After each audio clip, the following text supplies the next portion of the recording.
Good morning, everyone, or evening, wherever you're based in the world. I'm so excited to have you here today for our pre-event chat session, what I like to call an aperitivo with Don Berger. Don, thank you so much for being here today. You're very welcome. Thanks for including me. And that's an Italian flair you have in the naming of your pre-event. I know, of course, a little bit of Italy there, just to represent. Before we start, and I officially introduce Don to all of you, I'm sure he needs no introduction, but still, we want to make it official. Want you to familiarize around. I guess this is a great opportunity as a lead up to the event next week. By the way, we have 8,000 event professionals registered to it next week, so it's going to be quite the party. Very excited to have all of you to connect back. This is a great opportunity to familiarize yourself with the platform, look around, use the networking, complete your profile. There's a fantastic matchmaking module that we're going to use during the event to connect you with other attendees, so we can do a little bit of networking, virtual networking. Look around. It's very intuitive, but yeah, I mean, this is a great opportunity to tweak stuff. And if you feel you're not hearing us well, there's something that is not working, fine, let us know in the support tab. You can always get in touch by using that. We want to make this session very informal. Don and I, we love to have a chat. We had a webinar actually quite a while ago, almost a year ago now, on trends. We have so much fun, and we're willing to replicate that. We also want to take all of your questions. You see the Q&A on the right-hand side. You can more than welcome to use that. I see a lot of you interacting with that. I see the questions coming on the back, and I'm going to push the best ones live. You can start asking questions right now or as we speak. Don't worry about that. And we'll see to answer most of those. Well, we're going to take 25 to half an hour. We're going to be trying to discuss and give you a little bit of a taste of what's coming up next week with some of the questions. Obviously, Don has a fantastic overview on the industry. Let me make a formal introduction to Don Berger, American-Israeli entrepreneur, investor, founder, and former CEO, of course, of Social Tables, acquired in October 2018 by Cvent for a reported $100 million. He's a community organizer. Don runs also music festivals like the Elements Art and Music Festival. He's also the recipient of the Pacesetter Award from the Event Industry Council. So, industry institution who obviously has one of the most, I would say, fantastic perception of where the industry is. So I cannot be happier to have you here, Don, talking to us. And I'm going to kick in. I'm going to ask you about your last 4 months. I mean, for people that don't follow you on social media, you've been around.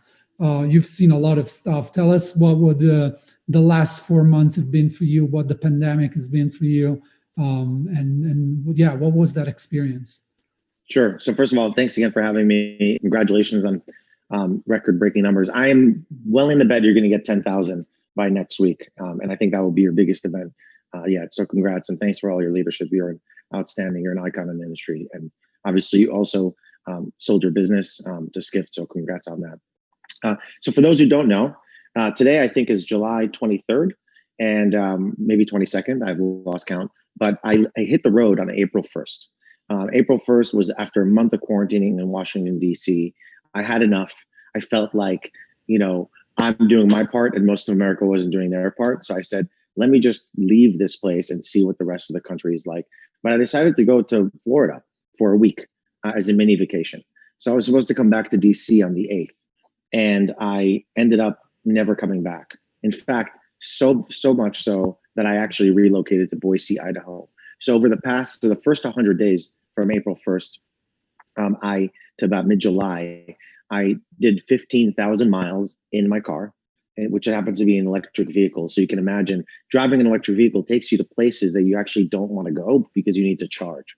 So every 200 miles or so, you have to stop in the middle of nowhere to charge. So I got to see this country for all its glory in places that were closed, places that were open, places that were first open then closed, and really get a pulse of what's going on.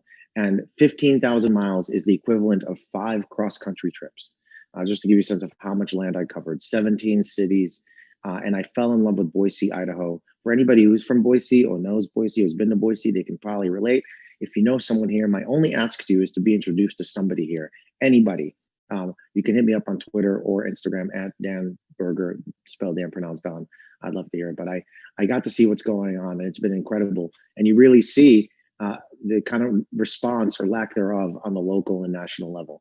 So I've hit the road and I've seen the country. In terms of events as well? Like, did you get any, like, did you think about the while you were traveling?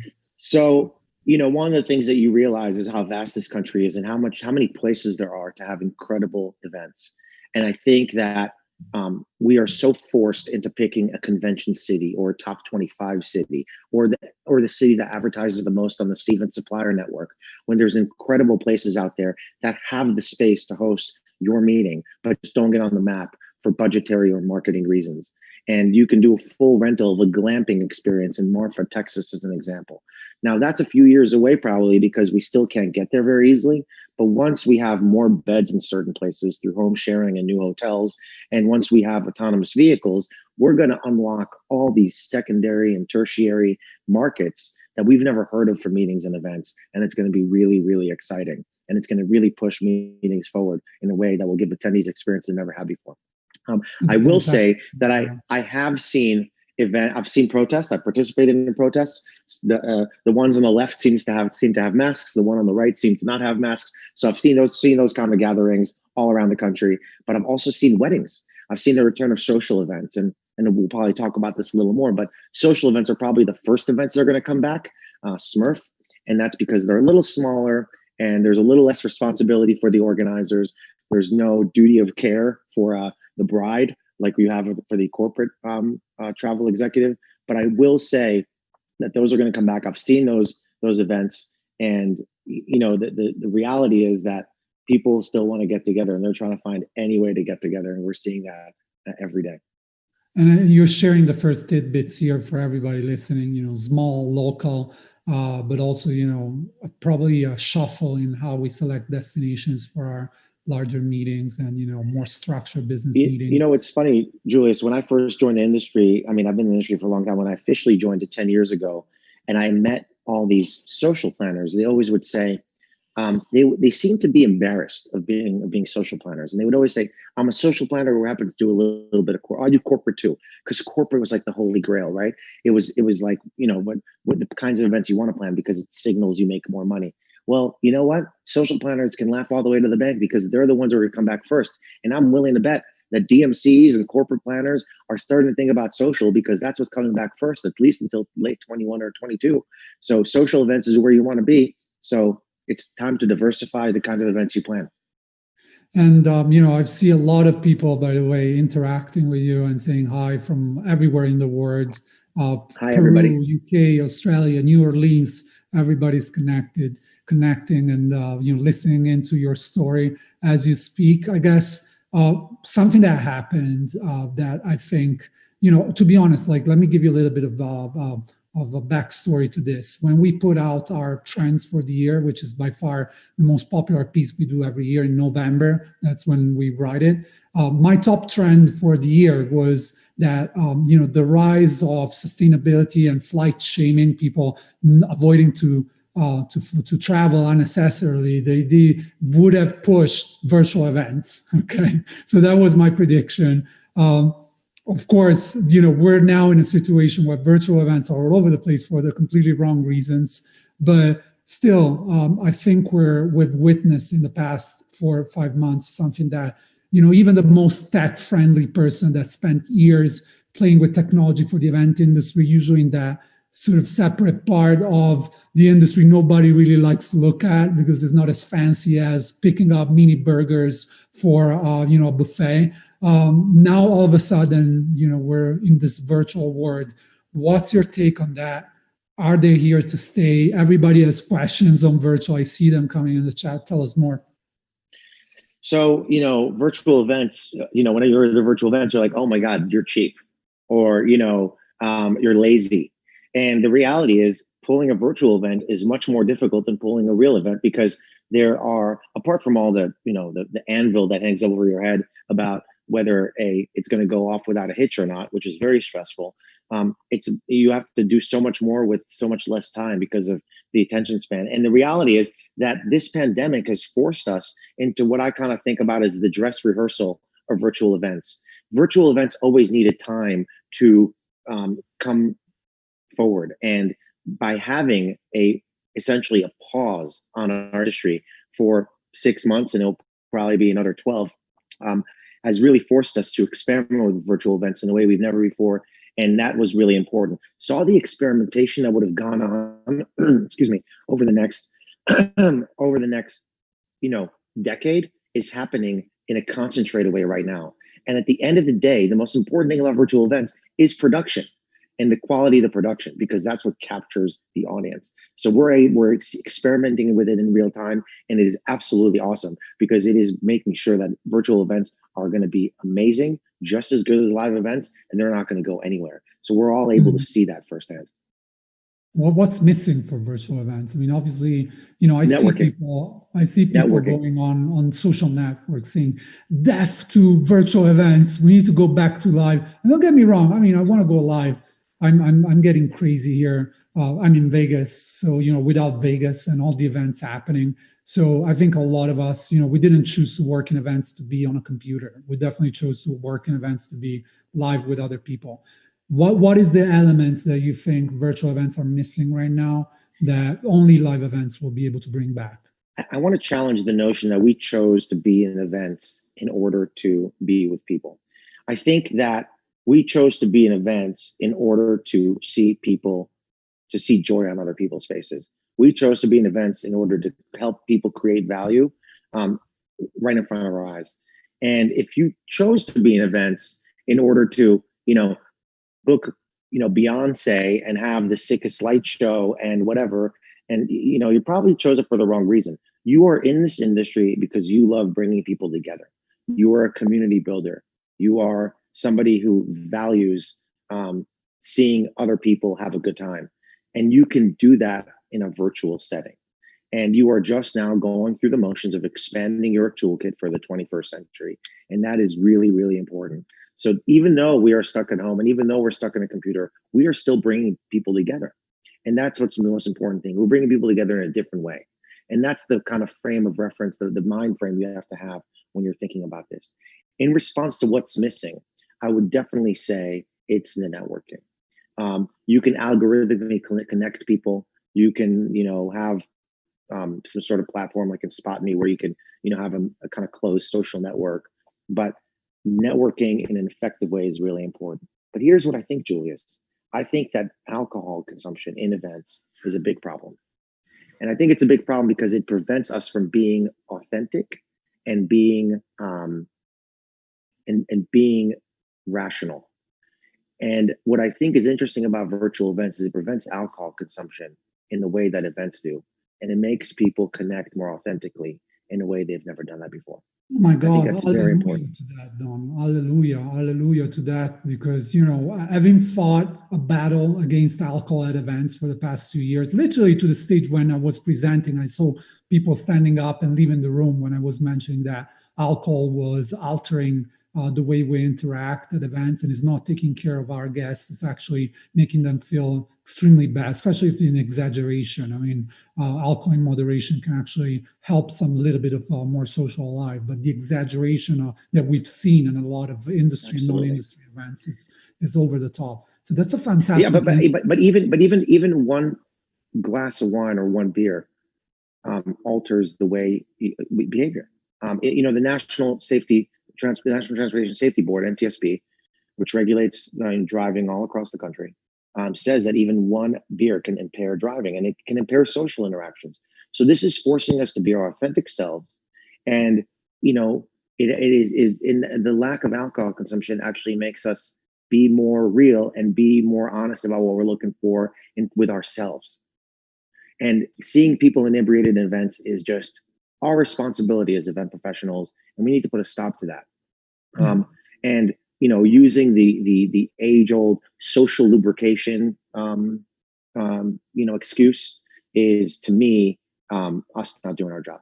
I And like that. I like yeah, that so much. And, also as an enabler, I think I'll call for those behaviors that have put events at the center of storms, such as sexual harassment and, absolutely. sort of, you know, events that we try to shake off as planners and say, this is like a sick person, but like we are giving sometimes enablers. And obviously, we're witnessing a completely different aspect in the virtual environment, how everybody's has to be Absolutely. connected in a Business way. events are about business. It's not our job to get people. Sure, we want to make sure they have a good time, but if they're to have a good time to get trashed, that's just not our job, and we're actually becoming the enablers. That's fantastic. We always prepare interviews in advance. We didn't talk about this in our prep, but this is No. like probably one of the best insights you guys can have, you folks can have listening to this. On And how also, the this other reach thing is that's great happening. about the other thing, sorry to interrupt, the other thing about hybrid events is that it allows us to reappropriate budgets, right? Speaking of alcohol, but food and beverage is the largest percentage of a budget. And for those hotel salespeople on the phone, on the call, or on the our show, whatever this is called, A platform. are yeah on the platform, they're probably rolling because a lot of the money and a lot of their targets are based on F&B and catering, right? The current incentive structure, right, is about spending money, and they waive your rental fees if you spend more money. Food and beverage is, quite frankly, a huge chunk of change, and we can now spend that towards getting great speakers, getting great programs, investing in great platforms, marketing to more people, and getting, so it saves us money and allows us to reappropriate in a way that actually creates more value, because a filet mignon doesn't add more value to an event than a hanger steak. Interesting. I love that quote. That should be, on the event planner's sort of binder going forward, like on the cover of your binder. Yeah. So so this event we're having next week is called The Future of the Event Industry. And what we're really trying to give here is a plan of action for the next 6 to 9 months. We don't necessarily care about the next 50 years, because things are changing so fast. It's so difficult to predict what is going to happen, even though, to be honest, you're probably one of the best ones in our industry, nailing it every year and every year, in terms of what's going to happen next. But this situation is pretty unique. I have to voice some sort of a lack of leadership from a lot of people in our industry that are not providing a plan for all those that lost the job, being furloughed, lost their business. Some of them are taking their lives. It's a very dramatic moment we're living right now. And we try to make it great, and virtual events and all of that. All the suppliers cut out completely from virtual. There's no way they can participate in virtual, and this is like millions of people that are struggling right now. So we're trying to help, and give a plan. So there are things I want to ask you as well in terms of the comeback. How does it look like? And verticals that you are involved with. Specifically, as I mentioned at the beginning, you do plan events. You are part of you own a production company. You did plan an event recently. So what does the comeback look like? What is your take on? We did an article yesterday, like asking the question, like, should you plan an event, say in a part of the country where there's 100% chance that someone with COVID-19 will show up? What is your take on that? Like, because the industry seems to be split. So I think the first thing is we need to acknowledge that there are haves and have-nots in this industry.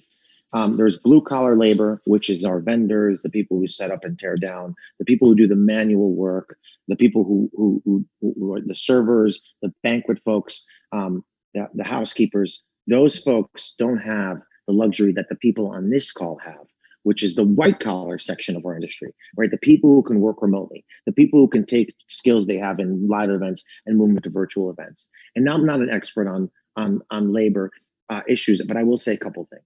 Number one, the unions in this industry have really driven a lot of costs up, and that's and actually a lot of stupid regulation. So that's one thing, and they really haven't done the best for their employees in terms of, or their members in terms of retraining.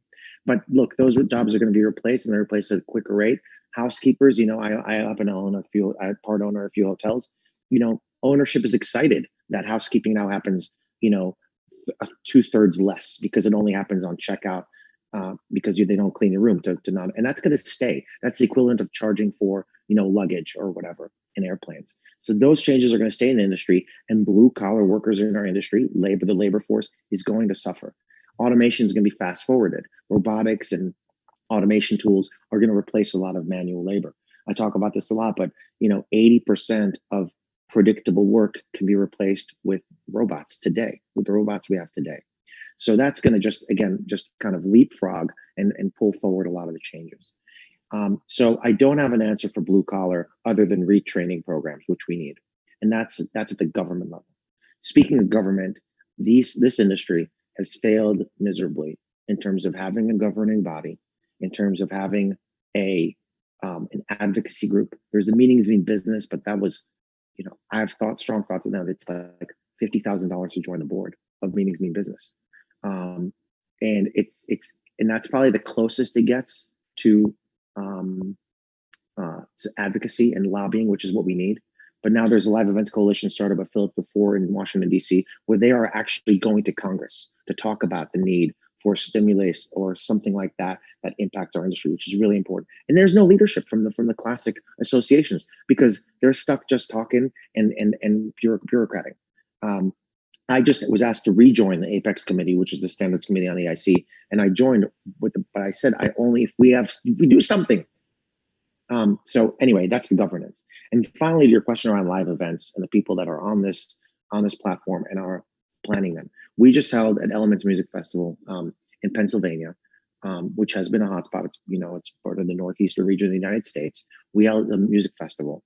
We limited it to 200 people, and we had two sets of tests. We tested you 3 days before the event, and we tested you on site in an open air parking lot that was socially distant. So you got tested twice before you got in, and then masks were encouraged once you were in. So we had an event. It was very limited, and we did it successfully. For those interested in the finances, we lost about $30,000 or so. So we nearly broke even. Probably if we would have gotten a little more ticket sales. And we were actually able to charge a lot. So usually our tickets are about $200. We charged $600. So it wasn't, so it was steep increase for the safety and security of our attendees. What safety measures did you put in place, like high level? What were the key things on your mind? Because a lot of planners are asking themselves, and event planning events has been a numbers game for a lot of people for a lot of years, right? Trying to keep costs down as much as possible. Now we're in a pool of requirements in terms of safety that are driving costs up in an incredible way. So we're reshuffling all the business model here. What were your key priorities? Definitely. So obviously the testing. We worked with a group that provided testing in a lab 3 days before, and then on site. So what happened is you got tested 3 days before. You had to go get tested. So it was a big ask of attendees. You have to go get tested. And keep in mind, this is a consumer festival. It's a music festival, a little different. But you have to go get tested 3 days before. And then once you arrived, you got tested. We drove the tests, the vials or the nasal swabs to a lab, got them tested, and brought back the results. So people had to wait 8 hours in the parking lot to get their results before they were even able to enter the grounds. Everything was out in the open. It was open air. Everything was socially distant during waiting. And then once you're in, you were double tested. So the assumption was that you were fine. That's quite the undertaking. Let me say that the second session of the event next week is going to be with an epidemiologist that we interviewed already on the blog. And I know his opinion on this. I know that obviously we did discuss how, you test 3 days in advance, someone can contract in the meanwhile. But, at the same stage, we're talking about probability here of getting infected, and you're bringing it dramatically down if even 3 days in advance. We have a session actually from Visit Puerto Rico on the event next, and they're going to give a case study on how all the people that are bringing groups to Puerto Rico right now are being tested 3 days in advance, 72 hours in advance, to get the results, and they can only travel if they do have those results in mind. Obviously, that creates immediately, I guess, a separation between those events that are just scanning for temperature, which we know, unfortunately, I'm sorry to say, is not effective because, a lot of the spread comes from people that are asymptomatic. So they may have not fever, but still spreading the disease. So there's a lot of uncertainty there, but this is a fantastic example of how you do it properly, I believe. Because if we're talking safety, this is what safety looks like right now, as of today. Then as the testing evolves, we can expect faster testing. I know that there's technology doing that, but kudos to you to undertaking something like that. Obviously, the consideration there is, will all people be motivated enough to wait 8 hours in a parking lot, spend $600 to do something like that? Probably yeah, it's wild. I think they viewed the parking lot experience as it's like tailgating, before a football game. For those who are not familiar with that experience, it's basically sitting in a parking lot and drinking, starting at 8 a.m. before a football game starts. Not my favorite thing to do, but it's a very common American activity.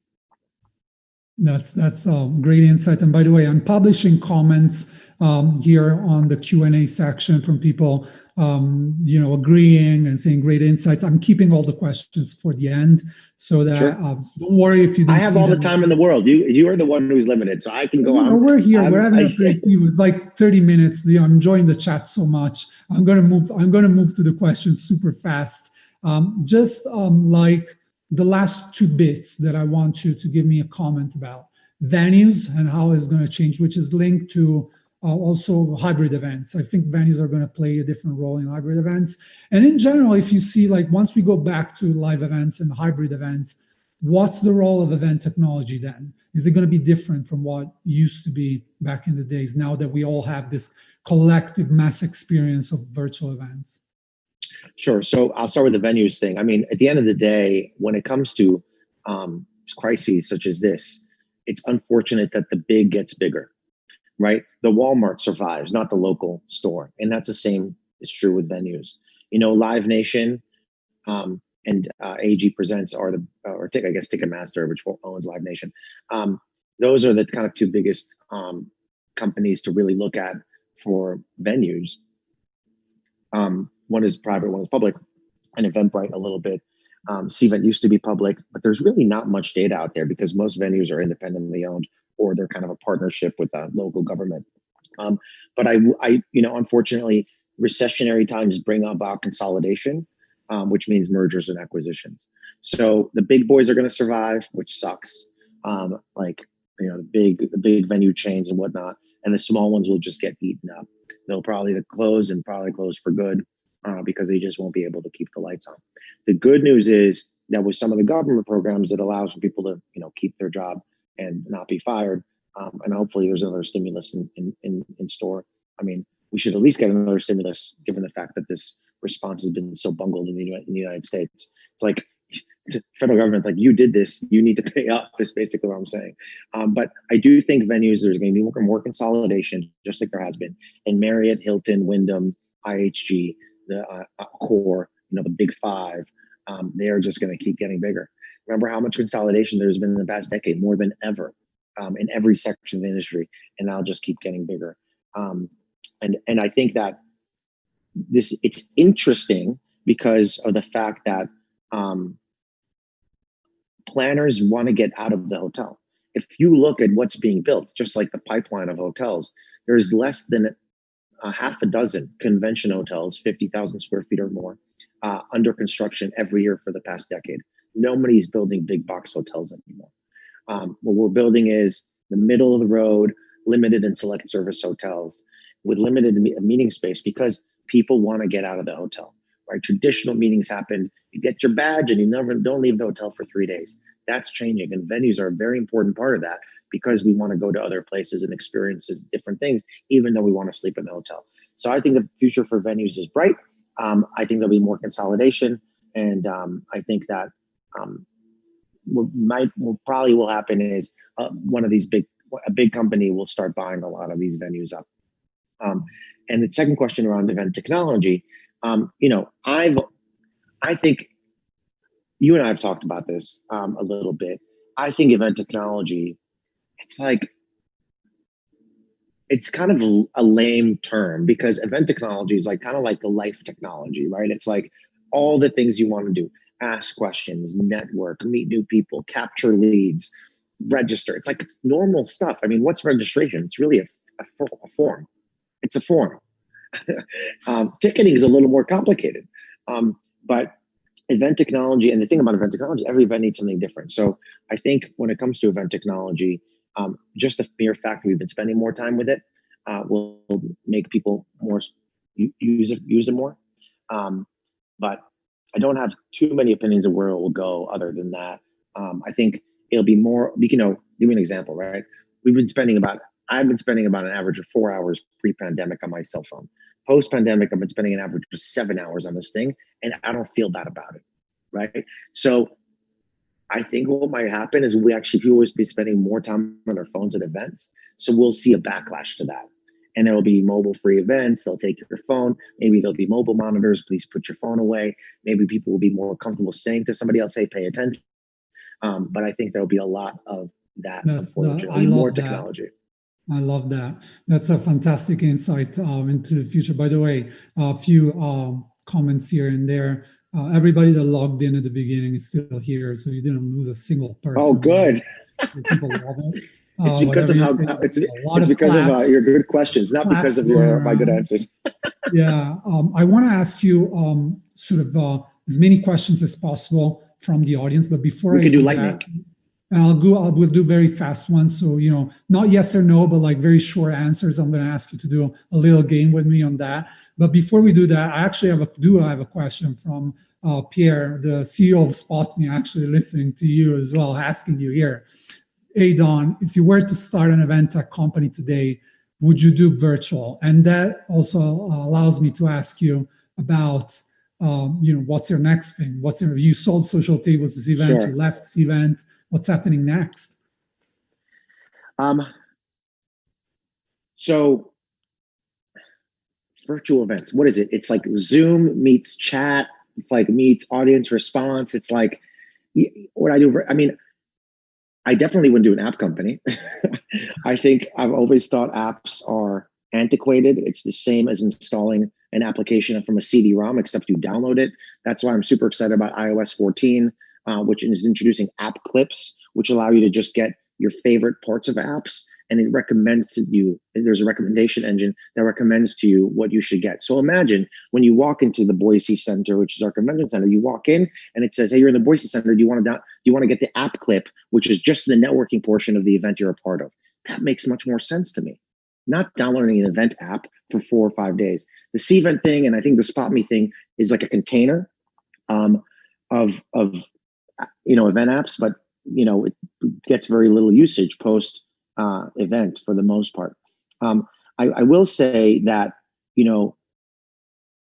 events, we need to rethink about what an event actually even means, because we used to think an event is face-to-face, but the reality is an event is just a container for doing an activity, whether it's a marketing activity, a networking activity, a recognition activity. Events are just a container for something. So all you're doing is repackaging the activity you're doing in a virtual way, as opposed to a in-person way. But we're still executing that activity. So would I do a virtual event company? Probably not. There's too many of them. I think your last tally, Julius, there were like 200 registration companies and like 120 event app companies, something like that. So it's busy. SpotMe happens to be one of the best platforms out there. So I'm glad they're still alive and kicking. I would focus on ways of creating value that merge virtual and live people. So what's your next big thing then? My next big thing is I am building a community marketplace where people can find affinity groups that they're passionate about and join them for in-person meetings. So you may be familiar with Meetup. I'm going to build a Meetup for the new decade. Interesting. Of bringing people together who are passionate about live, something. Right? Going back to live. Going back to live, going back to small, exclusive yet inclusive. I think that we throw the word community around way too much. It's synonymous with neighborhood or synonymous with association. But just because we're part of the association, the same association of we're neighbors, doesn't mean we actually want to spend time with each other.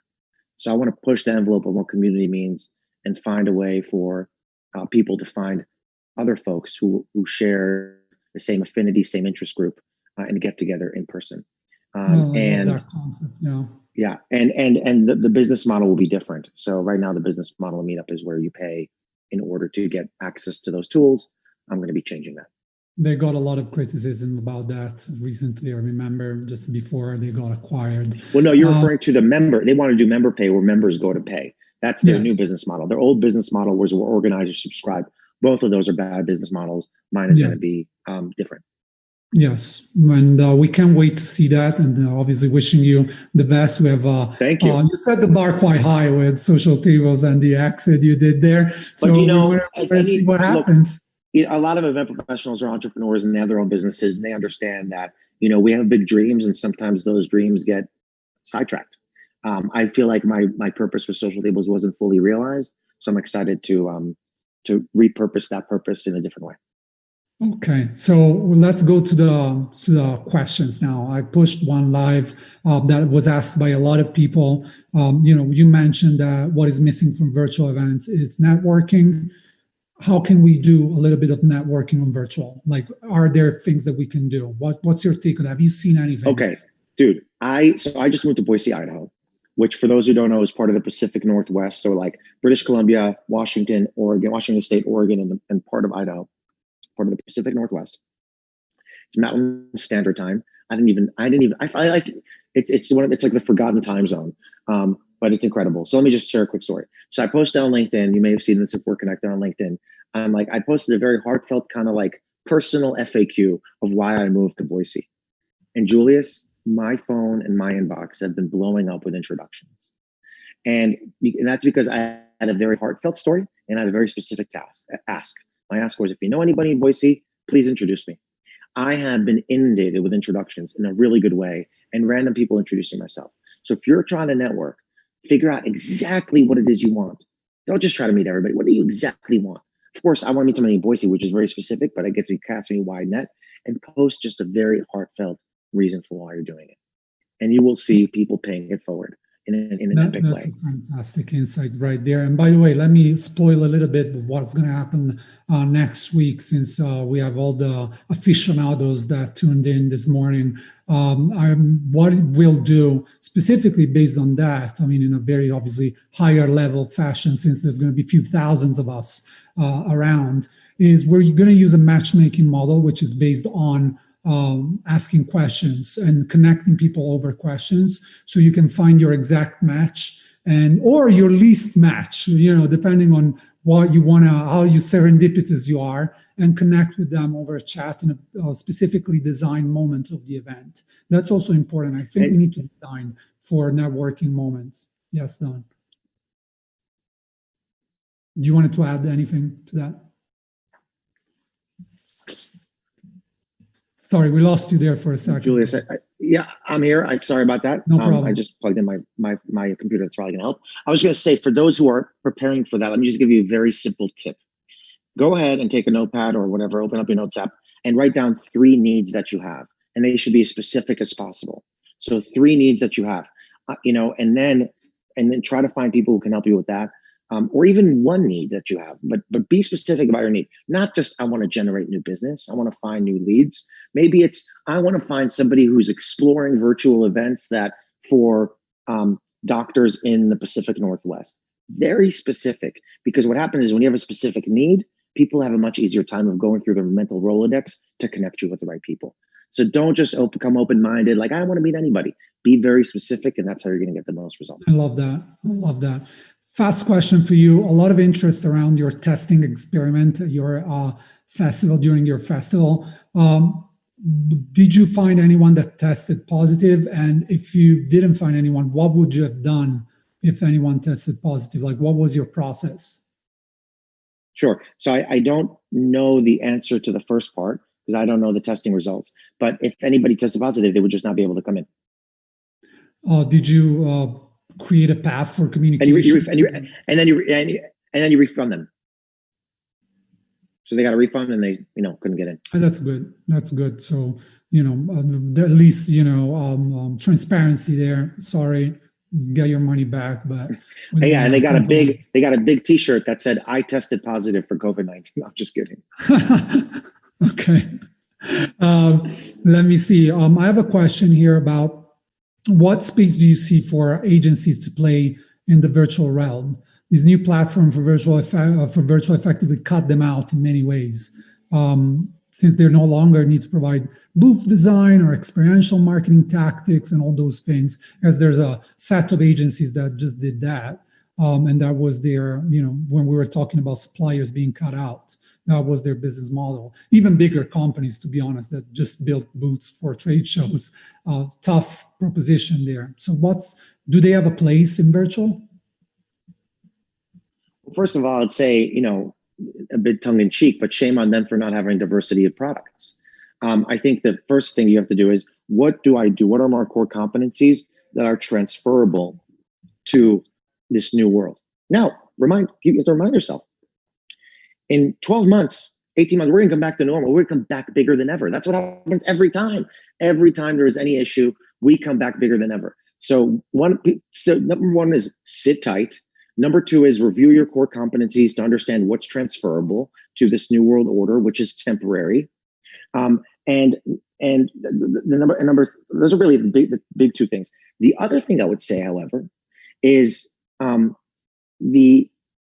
I'd be worried about when it comes to, if I'm a planner, is my production companies stealing my business. Because a lot of these production companies think, oh, we do production, we can do virtual events. And they're adding more of those planning competencies to their quiver, if you will. So I that's what I'd be concerned about, is production companies stealing my business, because they're actually have the most competency to execute virtual events. Interesting question here about hotels. Cost for hotels will go up, at least in the short term and midterm. Additional cleaning, bigger spaces. Many organizers will not be able to shoulder that cost, especially associations. How do you think hotels will address that? Just pull through and risk having fewer events, or give discounts to facilitate organizers? I think this is a very good question. So first of all, that's not true. Hotel margins are actually much higher. So let's just kind of review the recovery, right? The recovery is going to happen in 5 stages. Stage 1 is leisure travel. Leisure travel is going up. RV sales are going up. Camping sites are filling up faster. There is just more travel domestically. Because guess what? Americans are banned from everywhere else. So I know you have an international audience, but we're banned. We can't go anywhere. So we're traveling more domestically, and we want to get out of the house. Airbnb is getting more bookings. So Airbnb, what do? They laid off 25% of the workforce, and they're back with a vengeance. I put up my rental apartment on Airbnb, and I've been booking it for the past month. So in Washington, D.C. for $200 a night. So we're actually seeing RevPAR, revenue per room. Am I stuck here? No, we're still here. Yeah, we went away for a second. We're still on. Okay. RevPAR in the non-top 25 markets, which is the measure of how hotels are performing, is higher. So revenue per available room is higher in non-top 25 markets. So number one is leisure is going to go up. Then SMERF is going to come back. Smaller SMERF, sub 200. Then we're going to start seeing BT come back, business travel, corporate travel, because businesses are going to be more and more amenable to letting people travel. Then smaller group business is going to come up in terms of regional or redundant, like Coachella has 2 weekends in a row. We'll have multiple events back to back, the same one competing. And finally, big groups. That's the order of the recovery. And that's going to happen over the next 18 months. Now, that's not true that hotel costs are up. What did hotels do as soon as the pandemic hit? They laid off everybody, right? They laid off everybody who were serving the group business. They closed floors, so their denominator of available rooms decreased. And they reduced housekeeping staff. They have to clean more, but they don't have to do it as often. So they just shut down some operations. And so it's not true necessarily that hotels are suffering, maybe the big hotels, but limited and select service, the ones that we're building the most of, 72% of all new builds right this year are limited and select service. So they're going to cruise through this, in my opinion. And extended stay is doing even better. Extended stay is a printer of cash. I love Heidi that says that you need a refill, Don, for your drink. A comment right there. I love our Like, event planners. They're always detail oriented. Like you said, I think Heidi wants me a little more caffeinated. Is it oh Heidi no, Brown? no. I think that's I love the level of energy. I mean, I wouldn't refill that. I mean, Yeah. otherwise, we take 100 more questions here. What I want to close with probably one more. And sorry if I look down at the questions. I think there's very interesting. I love this one because it kind of it's a very great insight from an anonymous. Sorry if you didn't share your name. I wanted to hear from you. And we're 45 minutes in, so we're past beyond what was allocated for this. Yeah, I know time flies, but everybody's still here. So I'm going to keep Good. going for this last question here. It's almost like what you said about your music festival almost struck a chord with someone saying, if you have to charge $600, it's almost like live events will become almost like an elite type of experience for that 1% that can afford it. And I can add to that. And we have to rely on virtual for the rest of us that cannot necessarily be there and afford that type of money or that type of motivation, because, the motivation you talked about, the 8 hours in the parking lot, only some can afford that. It's just still time and effort and energy. What's your take about that? Are we becoming exclusive in a sense now, with live events? So I've organized everything from illegal raves to big festivals. And so I've experienced, throughout the gamut. I completely agree. Look, $600, 3 to 4 days is a position of privilege. And the biggest backlash we got was around A, the fact that we're not being responsible, and B, the fact that we're charging so much because our audience is very price sensitive. So we were exclusive in a way. Safety and security comes at a premium, unfortunately. And I'm upset about that. But here's what happens, right? When the price is prohibitive for a lot of folks, we start getting things on the other end of the spectrum: free events, virtual events, illegal events. And that's kind of a cycle. And then illegal events become kind of legal events. They become big things.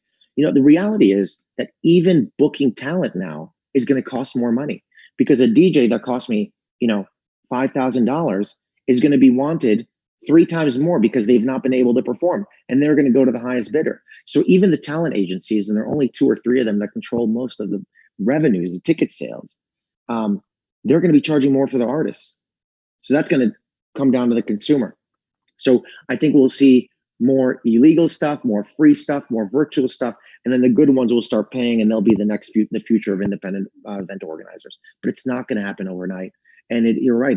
Events for the foreseeable future are going to be, at least on the Smurf side, right? The live events are going to be cost prohibitive for a lot of folks, and it's really that's a great insight. I believe. I think I'm right about that. That's pretty cool.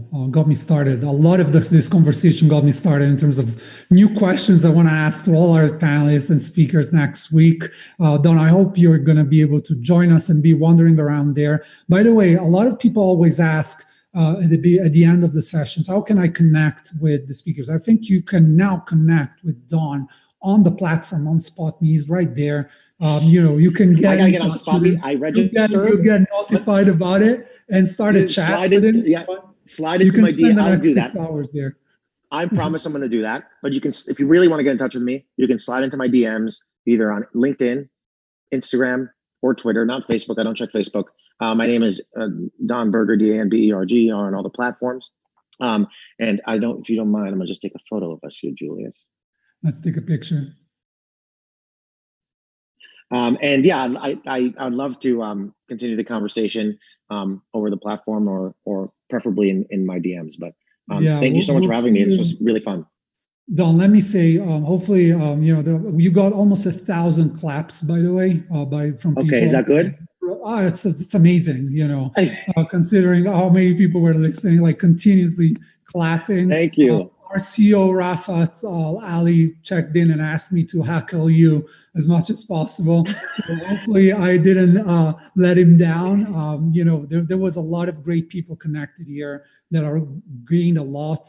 It is being recorded, by the way. A lot of people asking about that. You will find it on the platform on SpotMe for the rest of the week until the event and after the event as well. So Don, what can I say? Thank you so much for dedicating your time. Yeah, I just want to give a shout out. I want to say two things. Number one, giant shout out to anybody who's tuned in. Like, you're taking time out of your day to learn. And even if you you hear things that you hear all the time, you got one nugget of information, it's good. Hopefully it was helpful. So thank you for making the time. I know your time is valuable. Thank you very much, number one. And number two, take this time to think outside the box. Take this time to blow up all your programs. Enough copy and pasting from last year. Let's do something new. Let's show everybody how powerful our industry is, because everybody is just itching for it. So I'm super excited for what's to come over the next 6 to 12 months. And I'm really thankful for you having me here and for everybody else tuning in. What a fantastic way to close. Thank you so much, Don. We'll keep following you everywhere. And now you officially crossed the 1,000 mark in claps with Yay! the last statement. Thank you so much for tuning in. Thank you so much. Any issues with the experience, let us know with the support. We'll make sure to work and get better. This has been a great test as well for what's coming up next week for all of us. Hopefully you enjoyed this, and we hope to see you next week. Thank you so very much. Bye, Julius. Bye, Don.